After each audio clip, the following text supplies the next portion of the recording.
yo les hago una pregunta referente que tenga que ver con la incapacidad y les hago un planteamiento de tipo de problema, les presento un caso y les hablo de 7 a 14 años y le digo que es una mujer. Por favor, no vayan a confundir y me vayan a decir, sí, la mujer puede obligarse porque interviene su tutor.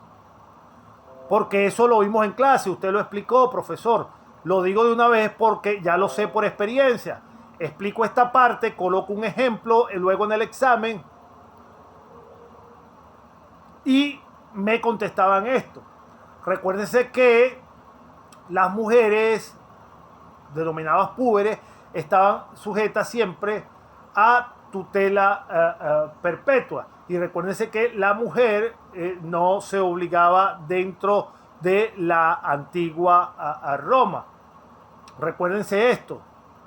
A veces tiende a confundirse porque hay casos en donde las mujeres podemos tener diferentes bibliografías, donde las mujeres han contratado en cierto o en aspectos específicos, pero siempre tienen que ver con esa especificidad de algún momento determinado y de alguna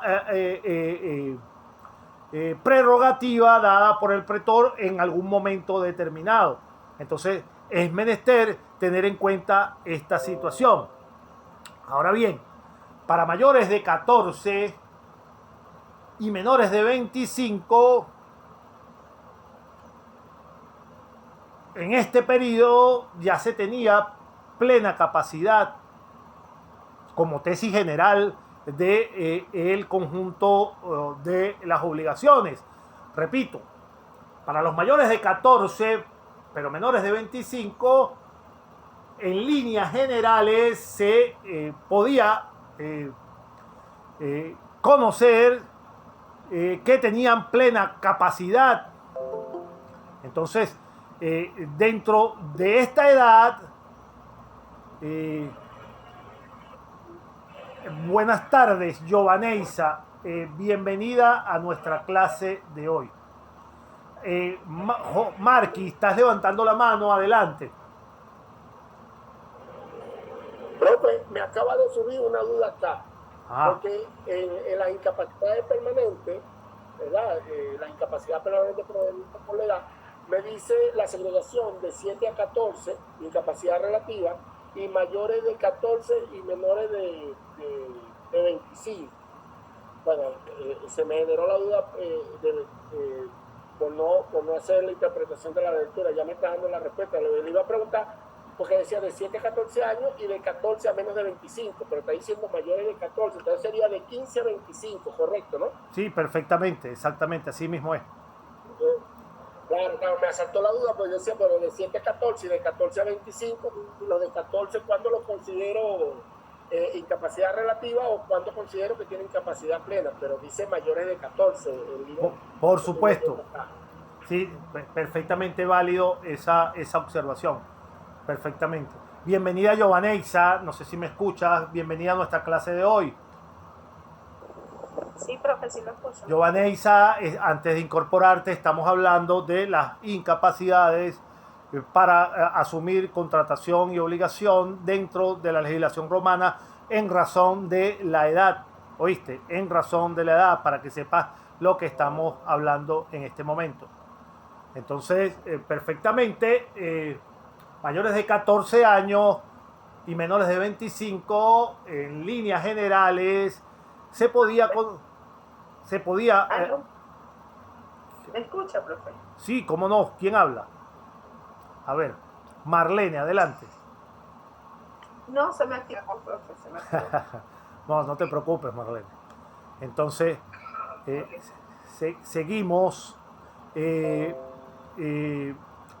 donde por razones de capacidad general, entre mayores de 14 y menores de 25, teníamos que las actuaciones del tutor o en su defecto si poseía tutor o curador, no venían a atender a aumentar la capacidad del pupilo.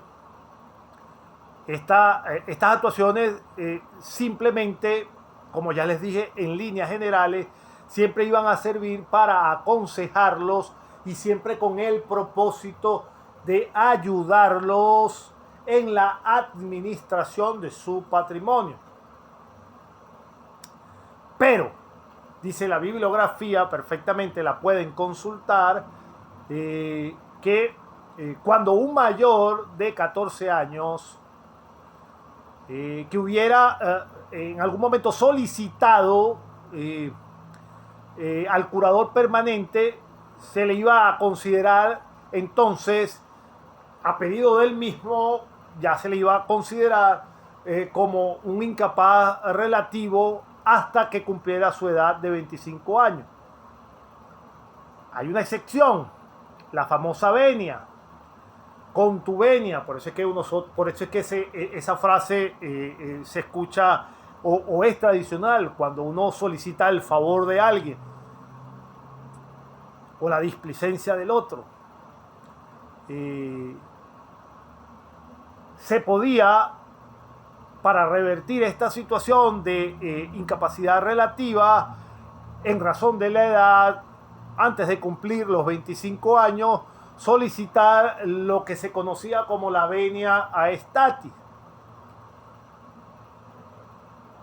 Y en la bibliografía perfectamente la pueden ver identificada. La venia aestatis era una figura que se podía perfectamente identificar o señalar como una especie de génesis o una especie de antecedente de tipo histórico, por supuesto, de la institución de la emancipación. Entonces la venia aestatis, ¿quién la concedida? La era concedida ya en el periodo del Principado, era concedida por el emperador a todos aquellos varones mayores de 20 años, por virtud o por razón del cual esos menores de edad disfrutaban de una capacidad semiplena, es decir, no habían sobrepasado los 25 años. Y esa libertad semiplena no les permitía, por supuesto, disponer a su gusto y entero placer, sin la supervisión de su curador, de sus bienes o inmuebles, por razón inclusive de la edad. Pero entonces ellos podían acudir al emperador para que les diera la venia aestatis, para que entonces la ley los liberara de ese impedimento relativo por razón de su edad.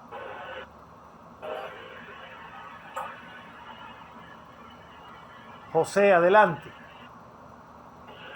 Profe, pero ellos tenían que pedirla o algún tribunal también lo calificaba como incapaces,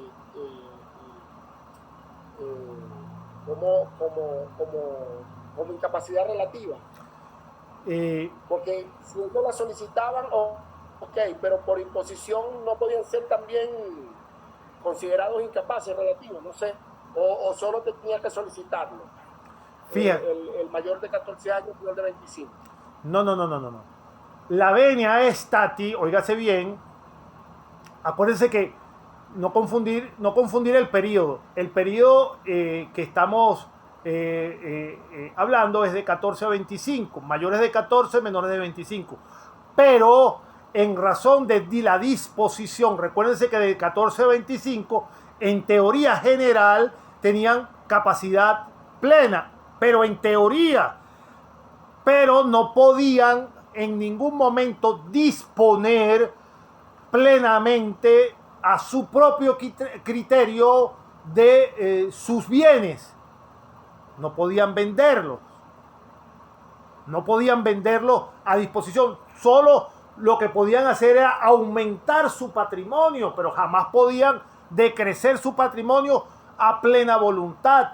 a pesar de que en teoría, como decir, en teoría general, se podía considerar que tenían plena capacidad. Ahora bien, si había de repente un caso hipotético, para adentrarnos mucho más, y puede ser razón que nosotros planteemos esto en un ejemplo de evaluación para responder, si existía, por ejemplo, en un caso hipotético, alguna divergencia de criterio en cuanto a que el curador no aconsejaba, y por razones de la imposición de la ley, el curador no impone la voluntad al pupilo, pero sí lo aconseja. Y para que el contrato sea perfectamente válido, tiene que haber la participación de no la aprobación, sino el visto bueno del curador, porque si no existe claramente algún vicio dentro de la contratación. Pero solo en los casos cuando cuando eras mayor de 20 años, no cuando eras menor de 20. Cuando eras menor de 20 años, mayor de 20 años y no habías superado los 25 años, por razones de tipo, insisto, hipotético de algún ejemplo, había una divergencia de opinión dentro del curador y el dueño del patrimonio, el pupilo, en este momento, por razones de que su curador no le daba el visto bueno a la negociación, que él quería inmiscuirse, que él quería obligarse, entonces él, siendo mayor de 20 años, sí podía solicitar ante el emperador lo que se conocía como la venia aestati, es decir, solicitar la aprobación del emperador, y entonces el emperador, como él ya tenía 20 años evaluando la situación y asesorado por supuesto, el emperador le otorgaba la venia, y la venia que le permitía a este ciudadano de 20 o 21 años,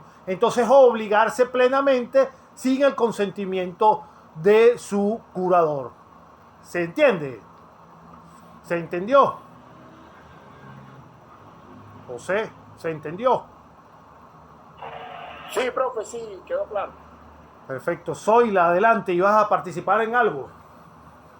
Vivo mi movimiento. Zoila. No, profesor, gracias. No, profesor, gracias. Perfecto. Entonces, continuamos en entonces la venia resultaba pues con la aprobación o el beneplácito que le otorgaba a el emperador a este joven que no había sobrepasado los 25 años. Ahora bien, en cualquiera de las circunstancias,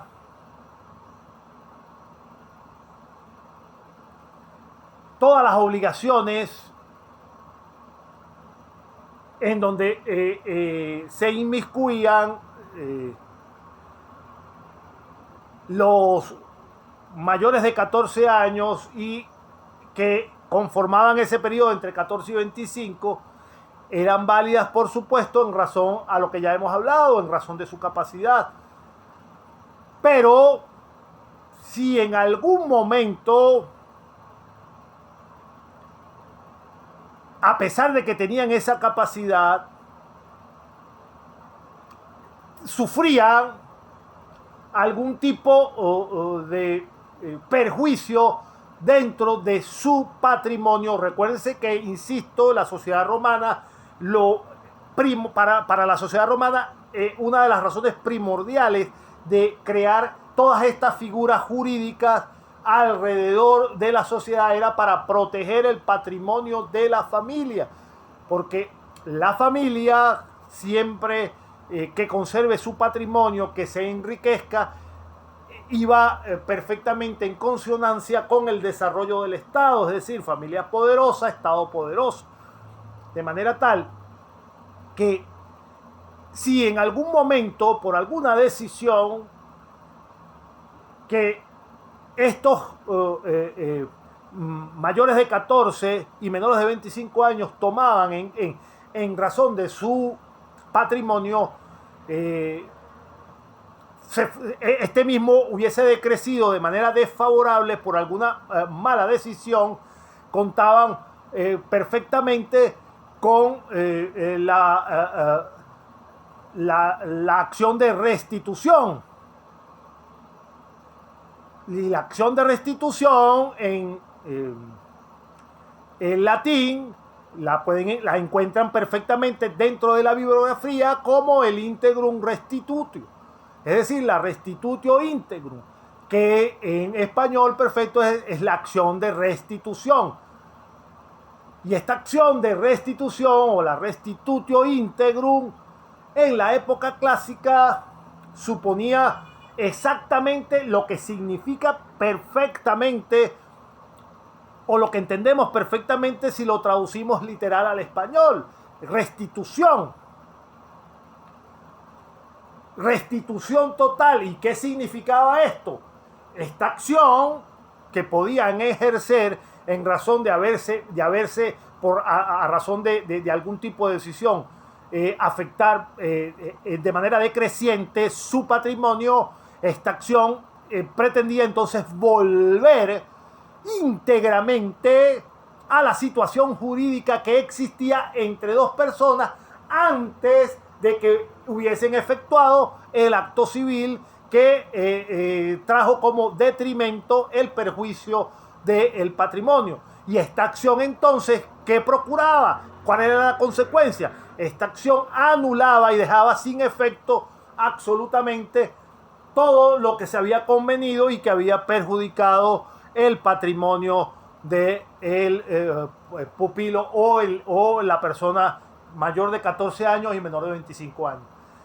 Hasta ahora se me sigue copiando.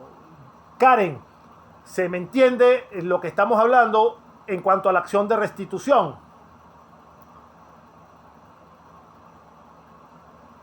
Karen no me escucha. Giovaneisa, hasta ahora se me sigue escuchando.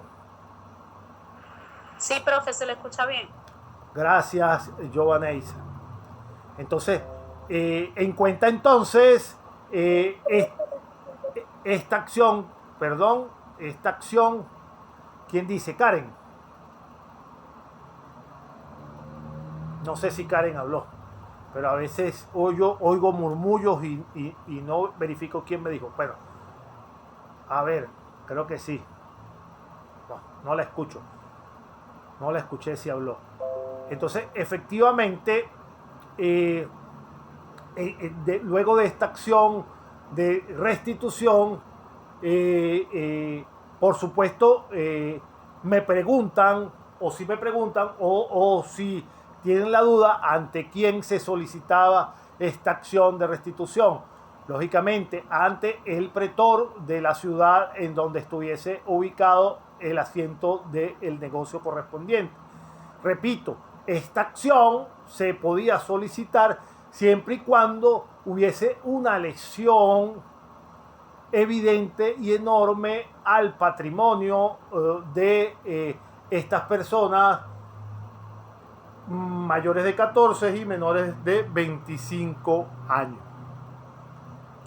Con este tema, entonces, vámonos a otra figura dentro de los que pueden contratar o los que podían obligarse dentro de la antigua Roma: los hijos de familia.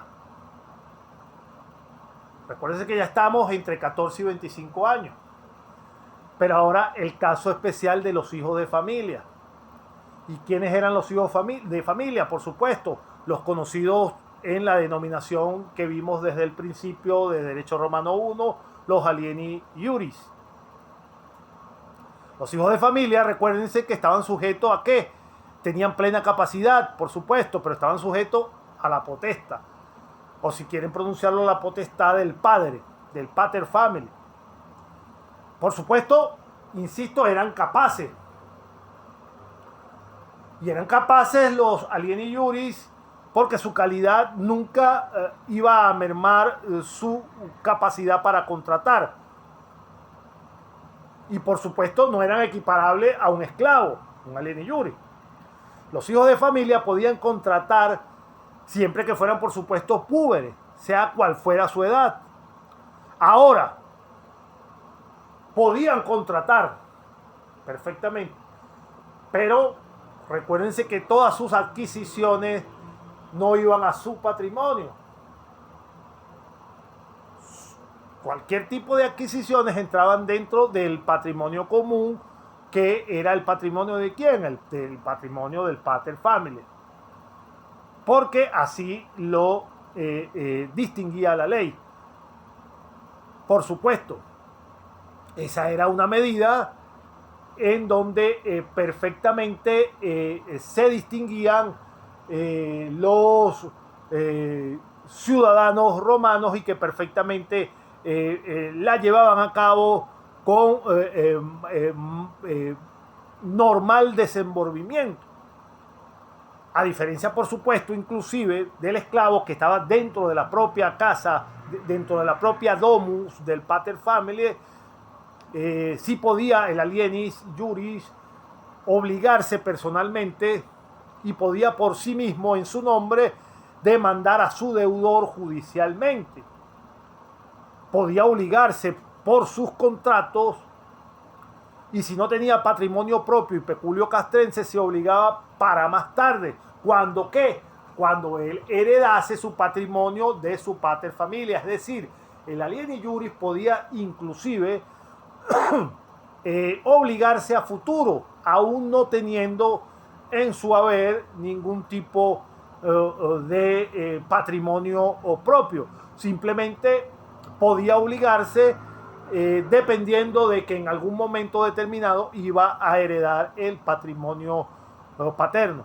Pero si por alguna razón tenía peculio, entonces este servía para hacer efectiva cualquier tipo de obligación sin que el padre figurase en la deuda, siempre y cuando existiese algún tipo de eventualidad excepcional en donde él tuviese algún tipo de peculio. Jesús pregunta.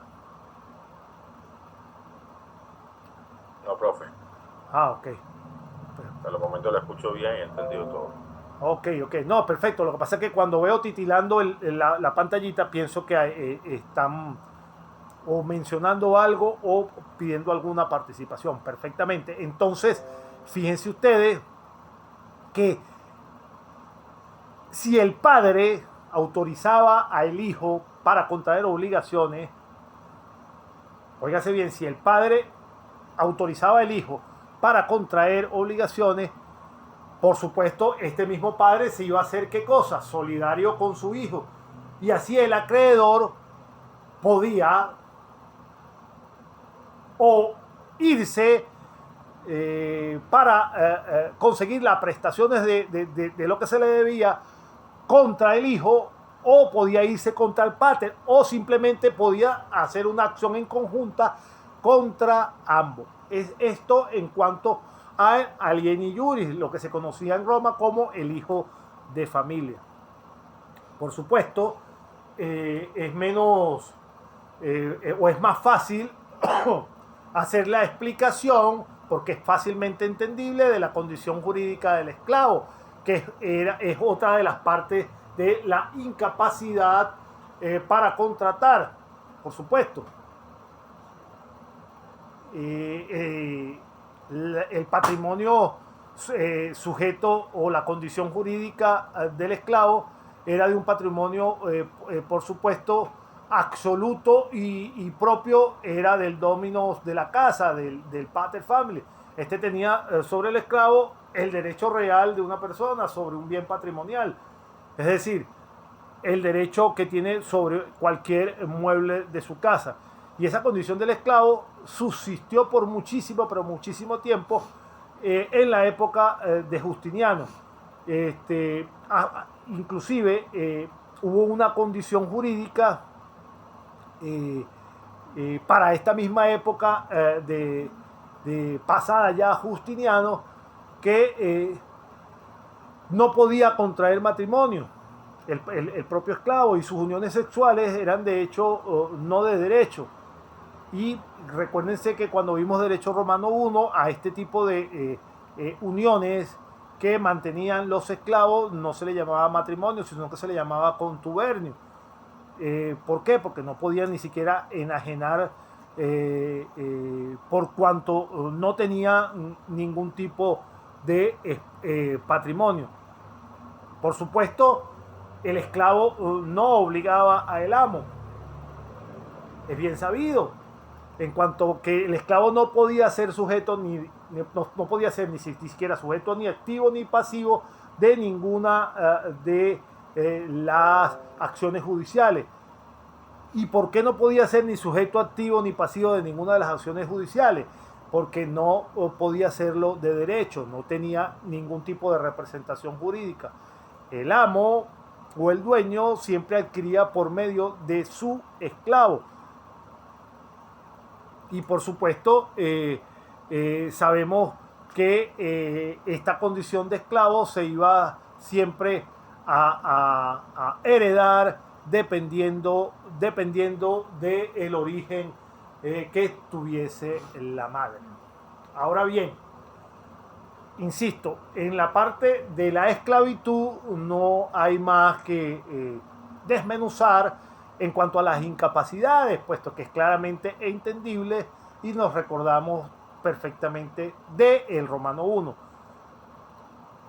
Pero otro sujeto de incapacidad, los dementes, los denominados dementes en la antigua Roma. Recuérdense que existían para el legislador romano dos clases de enfermos mentales o si lo quieren denominar locos o dementes. Unos que ellos denominaban los furiosi, que eran todos aquellos que se hallaban totalmente privados de la razón, y por supuesto estos denominados furiosi, recuérdense de Romano 1, siempre les digo, estos furiosis estaban totalmente privados de la razón y sus actos o cualquier tipo de contratos que pudiesen haber llegado a celebrar carecían completamente de validez. Insisto, los furiosos, todos sus actos eran nulos. Existían los furiosis y existían los que denominaban los mentecactos. Uno lo traduce más al español y dice mentecato perfectamente. ¿Y quiénes eran estas personas denominadas los mentecatos? Recuérdense que estas personas, los mentecatos, eran aquellas que aún que se les sabía y era conocido que tenían ciertos desajustes mentales, tenían en algún momento grados de lucidez. Pasaban 4 días completamente en las nebulosas y tenían 2 días de cordura. Entonces, esta figura de dementes celebraban un contrato. Si llegaran a celebrar algún tipo de contrato en algunos de esos momentos en donde tenían lucidez, celebraban un contrato el jueves porque ese día amanecieron con el sol de frente y estaban perfectamente cuerdos, celebraban un contrato, y el día viernes amanecían nuevamente con la luna volteada al revés. El contrato que efectuaron el día jueves era perfectamente válido, independientemente que el viernes ya volvía a tener completamente los astros en otro lado. Ojo con eso, perfectamente se entiende la diferencia.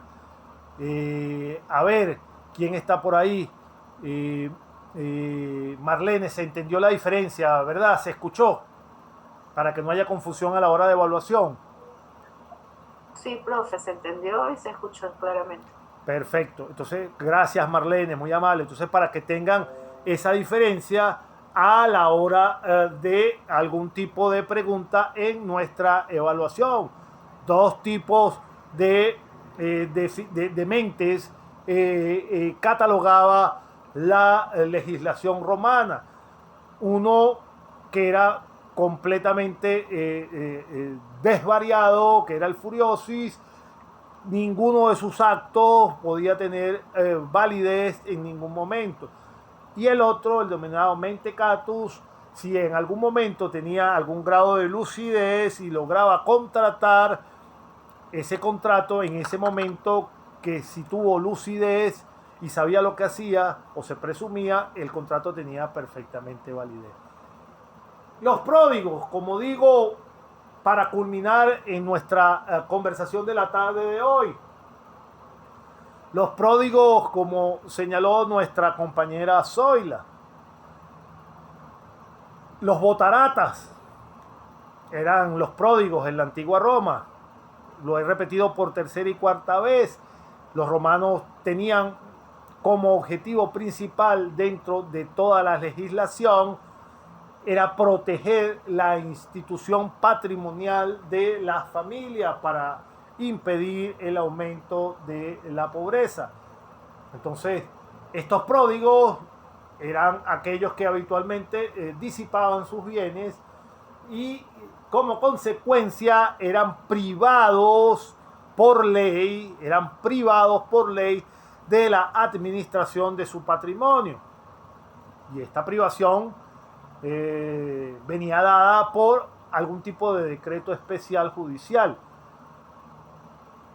Eran sometidos, por supuesto, a la figura que conocemos hoy en día como una interdicción en el manejo de sus bienes.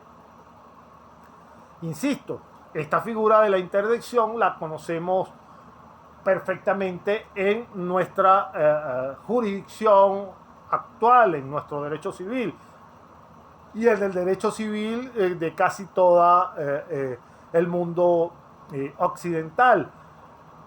Pero la incapacidad del pródigo o de este derrochador interdicto no era una capacidad absoluta. Insisto, la incapacidad del pródigo, tomen nota, no era una capacidad de tipo absoluta. El pródigo podía en algún momento adquirir propiedades. Podía adquirir propiedades, adquirir. Lo que no podía era enajenarlas. Podía también, insisto, tomen nota y tenganlo pendiente, el pródigo podía hacerse acreedor, pero lo que no podía era obligarse. Entonces, lo más importante que debemos saber aquí de la figura de la incapacidad de los pródigos, de los que disipaban o dilapidaban su patrimonio, que tenían esa ligereza en la administración, es que contaban con una interdicción de tipo civil, pero que su incapacidad o su prodigalidad no los convertía en incapaces absolutos. Insisto, para que quede como conclusión, ellos podían perfectamente adquirir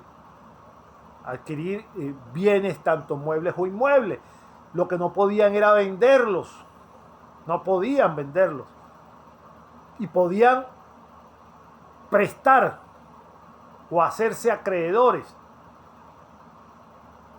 Hacerse acreedores, lo que no podían era obligarse. ¿Por qué? Porque la interdicción de tipo civil con que estaban impuestos les impedía ese tipo de acciones. ¿Para qué? Para que no pusieran en riesgo su patrimonio personal.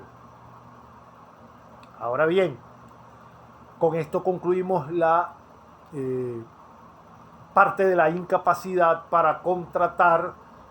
La hemos visto detallada, minuciosa, con calma.